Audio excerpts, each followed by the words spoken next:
Coming up on today's edition of the Art Business Morning Show, you want to sell more art in 2021? One thing you are likely not doing that you need to start doing, and specifically the things that don't scale, video, and your new most important metric.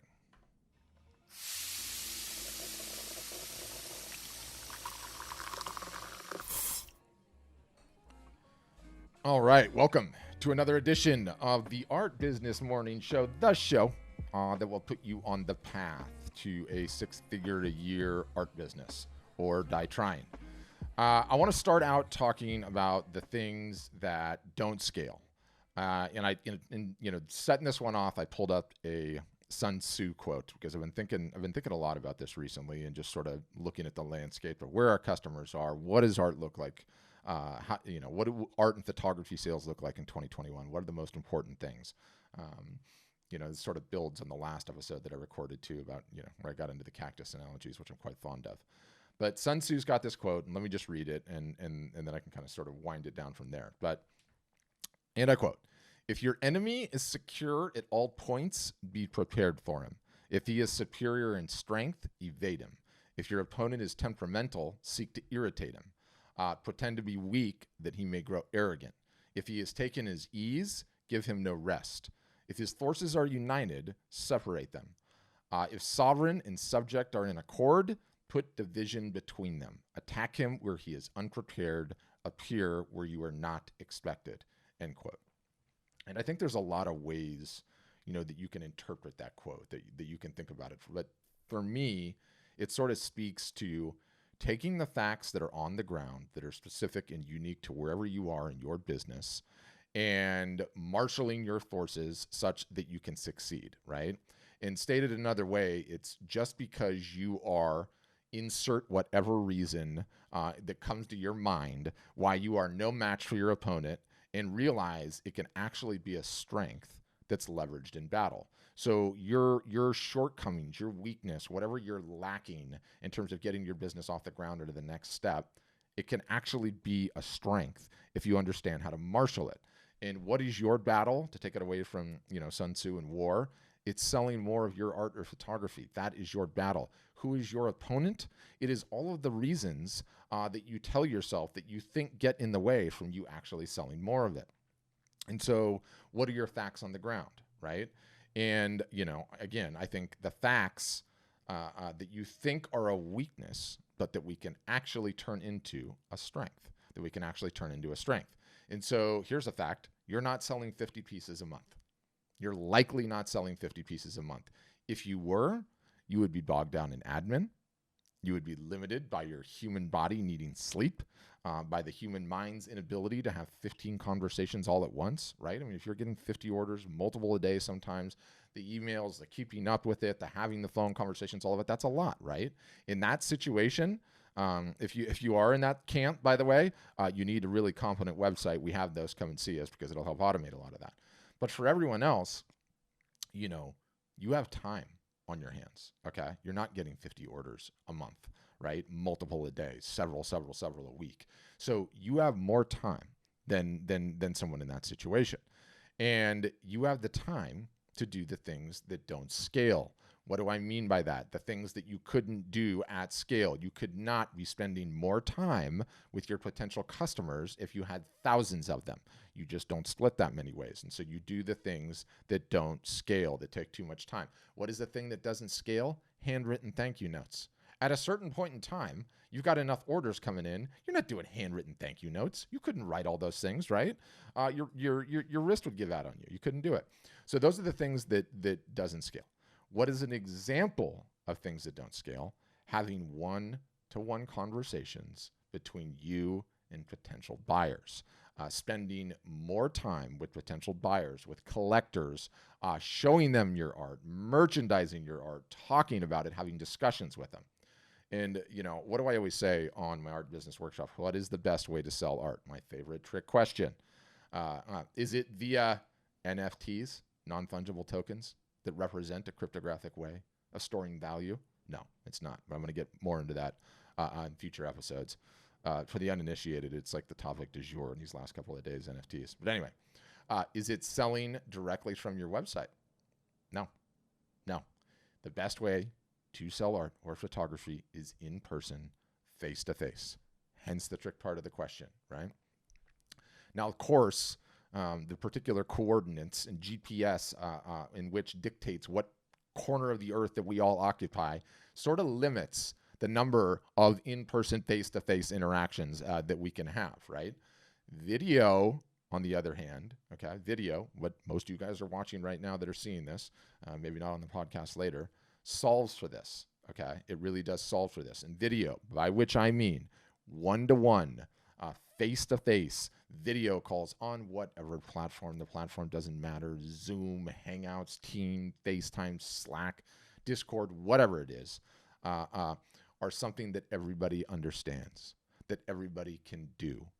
I regularly have 80-year-old artists on my art business workshops, and they figure out how to unmute themselves and have a conversation. I mean, regularly, like, one or two a month. But still, the point is video just works. Everyone understands how to use it. You can be leveraging it. And, we believe very heavily, both in our marketing and art storefronts, what we're teaching our customers, in the premise of video being the most efficient and effective way to get things done outside of in-person face-to-face. Video is just that good at what it does. So when we combine, what we have, right, the forces, the facts on the ground, we talk about what we're not doing currently, and then I want to get into sort of your new most important metric. So you're not selling 50 pieces a month, okay? Not several a day. You've got time. You've got the time to spend to do this. You need to be doing the things that do not scale, the writing the thank you notes, right, which you can't do when you're getting thousands and thousands and thousands of them. And let's just say that you also agree with me that the best way to sell art is indeed in person, is indeed face-to-face, and the next best way to do it is with video face-to-face, okay? So if that's the case, and you agree with all of those things, why are you not booking one-on-one appointments? Why are you not booking more one-on-one private art consults, private art shows, one-on-one viewings, whatever you want to call it? Hey, Patrick, interested in a private one-on-one art consult? Great. Fill out this form. Get some time on my calendar. You're not doing that currently. You don't have buttons all over your website offering this as an option. You do not post about it on your social media sites all the time. Private art showings available. Let me know. Get on my calendar. You can book here, right? You're not putting it in your email copy. P.S. Want to book a private art show? Let me know. I have times available, right? The last time for many of you guys, that you had a one-on-one art consultation over video was never. Stated another way, I have a website. You have the website. Robert in the Facebook comments here, he has a website, okay? Who's Robert? I don't know. He's in his Facebook comments. What's up, Robert? How you doing? Our websites, okay, are effectively our retail stores on the information superhighway. That's a very, very good way to think about them. Take everything back to retail. Just because we're online, just because we're digital, it all goes back to retail. All the same rules apply for the most part. So the conventional wisdom out there, okay, and that we all sort of bought into over the years, myself included, the premise that we have in our heads is that our retail stores are just so effective at what they do that they man themselves. They're autonomous. We don't have to do anything. We throw the store up. People can come whenever they want. It's really, really effective to taking care of everything. We don't have to do anything. It's like walking into the McDonald's of the future where, they already have the robots to serve the Coke. They already have the robots to take the order, the little kiosk machine. Next thing you know, you're going to look at robots back there flipping the burgers and, doing the French fry thing and everything else. Like, our stores are just somehow completely autonomous, and they just deal with things on their own, right? That is the premise that we've all sort of been sold on, the concept of a website and being there and doing all of these things for you, right? And it's really like a romantic notion in some ways, right? Like, the store's open. It's open 24 hours a day, and you and I are sat in the beach chairs down at the beach, sand in the toes, rum drink, umbrella on the side, right? Like, who wouldn't want that? That sounds fantastic. I'll take two.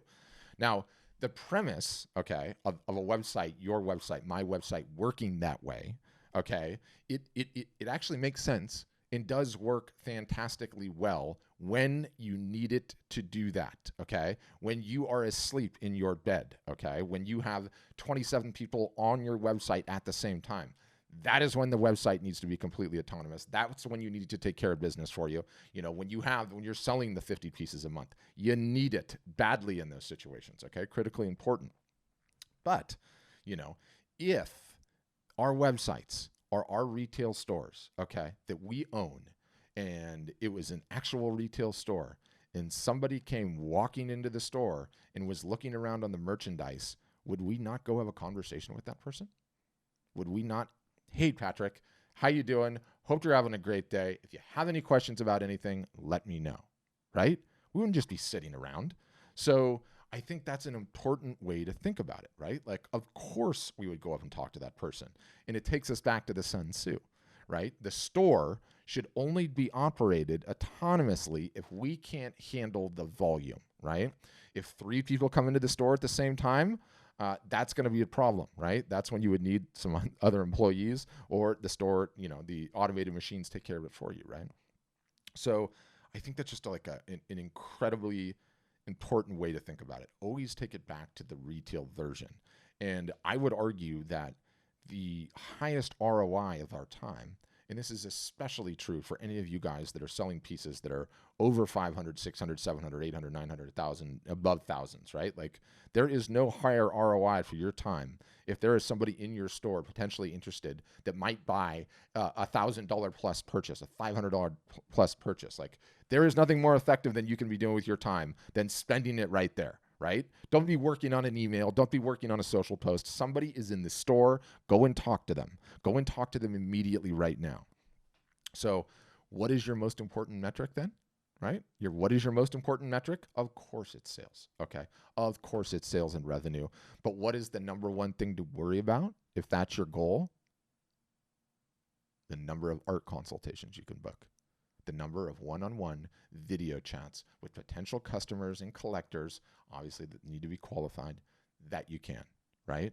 That's a really, really interesting way to think about it. Let's take it out of that world and put it into the dialing for dollars telephone sales guy, okay? And just, I know that mortifies people, but just track with me.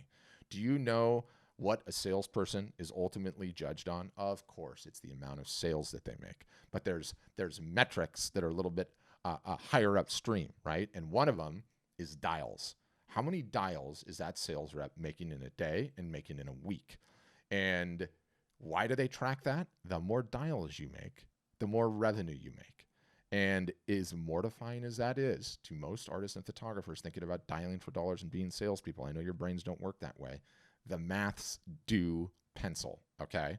If you have a bunch of sales guys or gals, the number of dials they have is directly correlated with how much revenue they're going to earn, usually in most cases.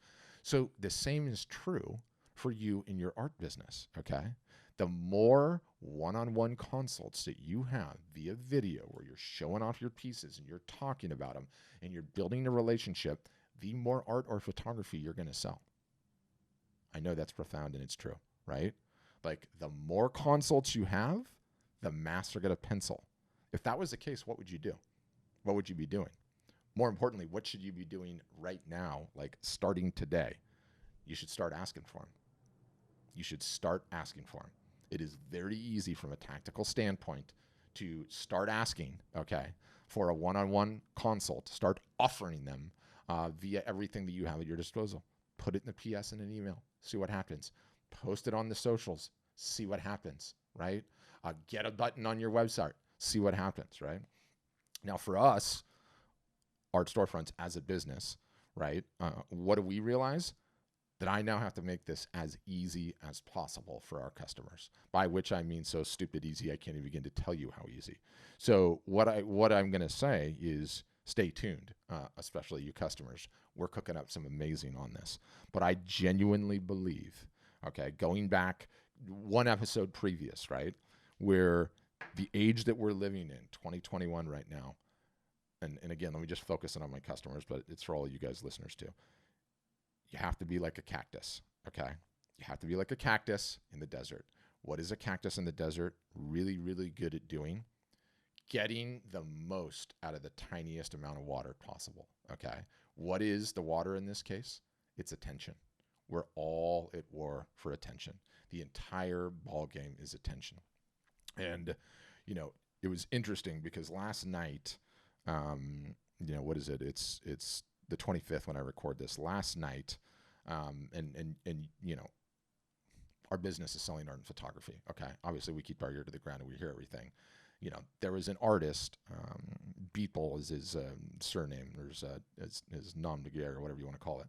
And he sold something like $3.7 million worth of art via this NFT process, non-fungible tokens. Don't worry, we're going to do a complete episode on it. We're going to get into it. But one of the cool things about this new app, Clubhouse, is that you get a bunch of really impressive people in a room, and they start talking about how this whole process went down. So it was this guy, this Beeple guy, in the room last night, and many of you are going to be like, who is this person? I don't understand. Don't worry about it. Just kind of track with me on it. Clubhouse is a new app. There were a bunch of people in this room last night, like really impressive people. Okay, like Beeple was in there, Gary Vaynerchuk was in there, the CMO of Artful popped in, Elon Musk's wife was in there talking, and it was funny because it was a bunch of really high-level artists, right? Like, the top 1%. You could even go, the top 1% of the 1%, right? And it was interesting because they were all talking about this new NFT and this tokenized situation and how it's awesome and everything else. And again, don't worry, we'll explain this in a future episode. We've got one teed up. But what happened is I'm sitting here in this thing listening passively. Nick, our CEO, both of us were throwing ideas back and forth. And do you know what every single solitary artist problem was on that call, no matter how big they were? No matter how big they were, it was attention. It was attention. I mean, these are people that have sold millions and millions, and their biggest problem was attention. It was eyeballs and customers for their art, okay? So if the problem's there, the problem's for you, the problem is for us in the business, right? As art storefronts to grow our business, that is our biggest problem. So we have the ability to focus on getting more attention, which we're always going to be focused on, more email addresses, more traffic to our website, more social followers, more eyeballs, right? Or we can focus on getting more out of the attention that we do have. We can say, okay, I can attack this problem from two sides. I can go out and get more attention, drive it to my website, hope they take a look at things, hope they buy, or when I do drive that attention to my website, I can instantaneously remove all of the friction and have a way for them to get onto a video chat where I can explain my art, I can merchandise it, I can talk to them directly. Just by asking, we are working there on getting more out of the attention that we do have. Okay, that is a fundamental way to grow your business. And unless you're selling 50 pieces a month, which I already know 99% of you are not, you've got the time to do this. You've got the time to do this. Just about asking. You just got to ask. So I better eat my own dog food. Can you guys leave me an iTunes review? Okay? I haven't gotten an iTunes review in like weeks. I'm starting to feel like nobody's listening to these things. And then if you are, you don't like them. But in all seriousness, I would love an iTunes review or rating for the podcast. Art Marketing Podcast. You can go on there. You don't even have to leave a review. You just give me, 4 stars, 5 stars. 5 stars would be better. And leave me a review. I'm trying to grow those things, and I would really appreciate it. But on that note, thanks for listening. And as always, have a great day. All right, YouTube. I left the beach bar for another beach bar. I got to get my mind out of the bar. What'd you think about that video on booking private consults? Good idea? Is it the most important metric? Have you booked any? If you booked one, leave me a comment below. I am dying to know if anybody is doing this now or if anyone's even thinking about doing it. So get down there, leave me a comment. I will read and respond to everyone. That's number one. If you're enjoying the show, highly recommend you subscribe. You can come on live. You can leave comments live. You'll never miss a live broadcast. So the little motion graphics here will show you what to do. Subscribe, smash that like button, smash that bell. Every YouTuber says that. You just have to say it. I feel like an idiot saying it, in all honesty. But I would appreciate it if you did subscribe. And finally, if you want to attend an art business workshop, they're literally 3 times a week, Monday, Wednesday, Friday, 11 a.m. Pacific, 1 p.m. Central, 2 p.m. Eastern, free Zoom calls. You can jump on. We eat our own dog food. Video is the best way, most efficient way when we can't be face to face. So you can come on, ask any questions you like about what we do. Tell me about your business, something that you're stuck on, any questions you have about any of it, and I'd love to respond. So highly encourage you to do that. There'll be a link down in the description below that you can sign up for it. It's free, and they really are fun. I'd love to see you on one. And thanks for watching, and have a great day.